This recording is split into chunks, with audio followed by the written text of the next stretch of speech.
It's time to install the CPU. This PC came with an Intel Pentium G3220 CPU installed. It is considered low mid-range, and has 2 cores and 2 threads, clocking in at 3.0 GHz, at 54 watts TDP.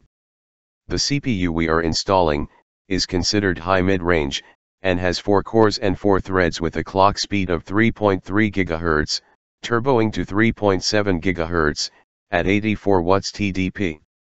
Both are LGA 1150 sockets, so motherboard compatibility will not be an issue.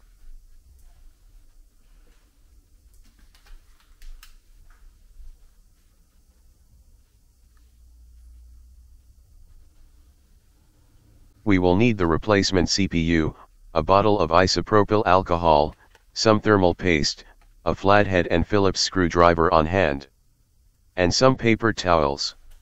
First, determine which screwdriver is needed to unscrew the CPU fan and heatsink assembly.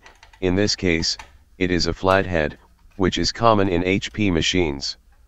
Some heatsinks may require more exotic bits such as Torx, so it's always nice to have a backup multi-bit set nearby.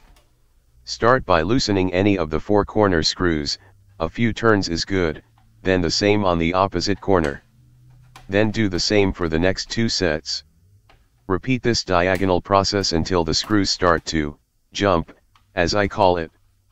That tells you they've cleared the threads.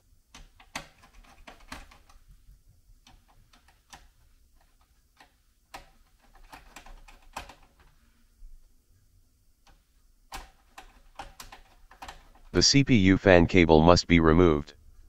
It simply slides out with a wiggle and light constant pulling pressure.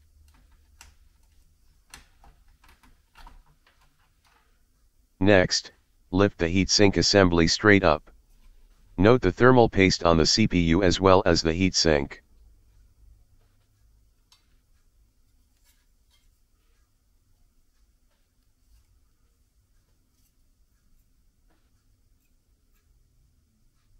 As a safety habit, I touch my hand to the bare metal on the PSU, to discharge any built-up static, before handling the CPU. The lever holding the CPU retainer in place must be pushed down and away, then lifted. The CPU retainer will rise with it. Then carefully grasp the CPU on the 2 sides, where it is easiest to grip. Lift the CPU straight up, holding your fingers on either edge firmly, so as not to drop it, as it could land on the pins in the motherboard, and possibly cause irreparable damage.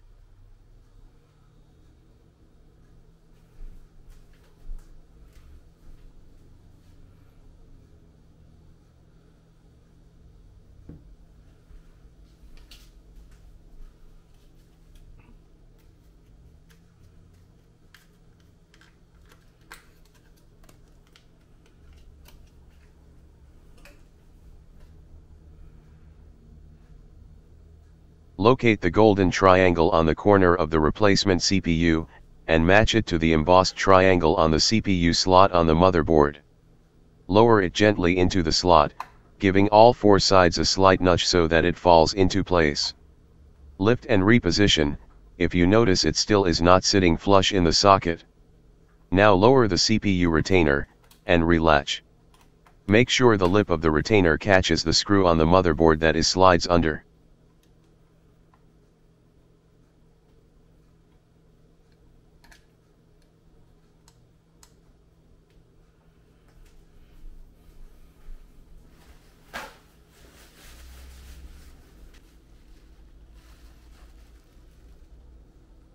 Soak a small area of a balled-up paper towel with isopropyl alcohol.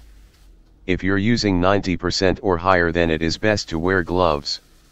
Mine is 70%. With the wet side down, rub away any visible thermal paste.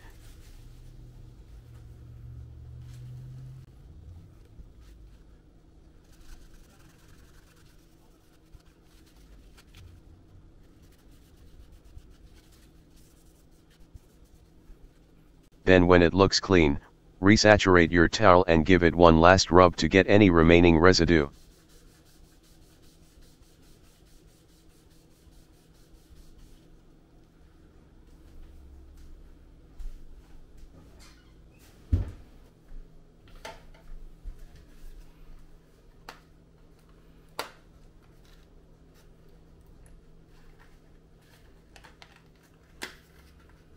As a note, the replacement CPU I am using was previously cleaned. When adding a CPU, make sure it is cleaned using the same method as we did on the heatsink. Now open your thermal paste, and with a steady hand, squeeze one pea-sized dollop in the center of the freshly installed CPU. Once you have extracted enough, smear the tip on the CPU vertically, to cut off any remainder, so that both the motherboard, and the thermal paste syringe, remain clean.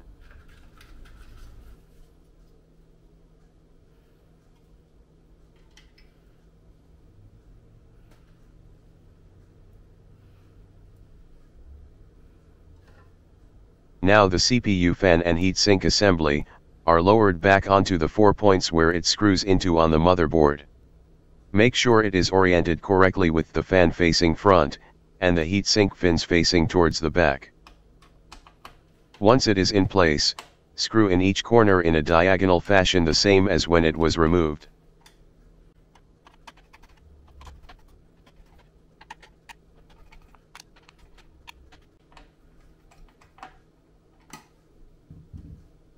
Remember to plug in the CPU fan cable. It only fits one way, take note of the shape of the connector. Also, be careful not to bend the pins. Now that the CPU is installed, let's take a look at the "Can I run it?" results for the old Pentium CPU versus the new i5 CPU. These numbers show what % of games this PC meets the minimum requirements for on the left and how many games it meets the recommended requirements for on the right. As you can see, this machine met less than half of the minimal requirements for PC games and a minuscule 13% of recommended settings with the old CPU. Let's see if the i5 upgrade makes a difference. Wow, look at those results. We're hitting the 83% minimum requirements and 45% recommended requirements thresholds. I hope you enjoyed this video. If you did, give a like, subscribe, or add a comment. The hardware upgrades for this PC are complete. Next time it's painting then skinning. So stay tuned for part 6 and 7, where the finishing touches are applied, and the final build is revealed.